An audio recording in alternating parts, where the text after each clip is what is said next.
Assalamualaikum warahmatullahi wabarakatuh. Halo sahabat kisah nyata. Kita akan membahas kejadian-kejadian kisah nyata yang ada di muka bumi. Cerita kali ini datang dari Sulawesi Utara. Kisah yang mengerikan ini di awal tahun 2024 seorang anak tewas di tangan keluarganya sendiri. Kejadian ini dialami oleh seorang anak yang dieksekusi oleh tantenya sendiri. Dia adalah Tilfa Zahra Moko Agu berumur 8 tahun dan masih duduk di bangku SD itu harus kehilangan nyawanya oleh keserakahan tantenya sendiri. Arnita Mamonto alias Aning adalah tante korban. Rumahnya juga berdampingan dengan rumah orang tua Tilfa. Aning yang selalu ingin terlihat modis dan cantik melakukan berbagai cara untuk mendapatkan uang. Jauh sebelum Aning melakukan eksekusi terhadap Tilfa, Aning sudah mempunyai rencana untuk mengambil perhiasan yang dipakai Tilfa atau sering dipanggil Adik Zah. Pada saat kejadian, Adik Zah sedang berada di rumah neneknya bersama ibunya Resmi Simbala. Ketika itu, Aning yang sudah lama merencanakan pembunuhan itu memanggil Adik Zah untuk ikut bersamanya.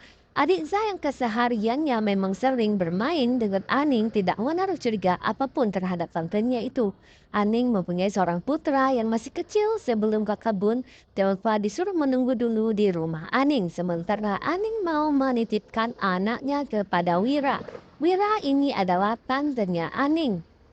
Setelah menitipkan anaknya lalu Aning pulang ke rumahnya untuk mengambil pisau yang sudah diasahnya selama 3 hari sebelum kejadian. Tidak menunggu lama kemudian mereka berdua berangkatlah ke kebun yang ada di belakang rumah mereka. Pada saat itu Tilfa mengeluh capek sama Aning sehingga Aning menggendongnya. Tiba di lokasi kejadian, Aning mendorong korban hingga jatuh tertelungkup dan langsung ditindihnya hingga tidak bisa bergerak. Saat itu korban masih sempat memanggil ibunda lalu pelaku menggorok lehernya dari kiri dan kanan sehingga putus. Selanjutnya pelaku mendorong kepala korban hingga masuk ke selokan dan mengambil kalung emas serta gelang. Kemudian tubuh korban ikut juga didorong ke dalam selokan. Setelah melakukan perbuatan kejinya itu, Aning langsung pulang lewat jalan belakang dan mandi untuk membersihkan diri serta menyempatkan diri untuk melakukan sholat. Lalu membawa anaknya pergi ke toko emas dengan menumpang ojek. Dia lalu menjual perhiasan curian milik korban seharga Rp3.670.000. Selanjutnya tersangka Aning pergi ke toko untuk membeli handphone baru, kemudian minimarket dan berbelanja popok dan susu bayi. Orang tua korban Zulkifli Moko Ago dan Rasmi Simbala menyadari anaknya tidak terlihat di lingkungan rumah, lalu melakukan pencarian pada jam 1 siang. Pencarian ini melibatkan keluarga dan pada warga hingga malam hari namun tidak membuahkan hasil. Hingga pada akhirnya korban ditemukan menjelang maghrib.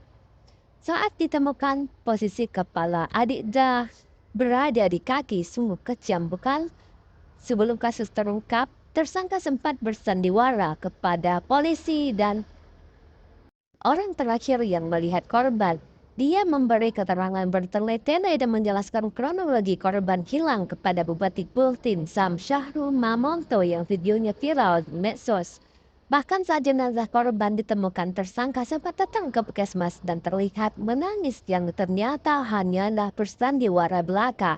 Polisi memintai keterangan ke beberapa saksi termasuk Aning di dalamnya. Akhirnya polisi mencurigai Aning sebagai pelaku utama dalam kasus ini. Walaupun belum ada bukti yang kuat, namun Aning dicurigai karena keterangan yang diberikan terlalu bertele-tele dan banyak bicara. Polisi juga mencari tahu soal perhiasan Tilfa yang hilang dan dari CCTV terungkap bahwa Aninglah yang melakukan pembunuhan tersebut. Akhirnya Aning ditetapkan sebagai tersangka dan tersangka mendapat ancaman hukuman mati.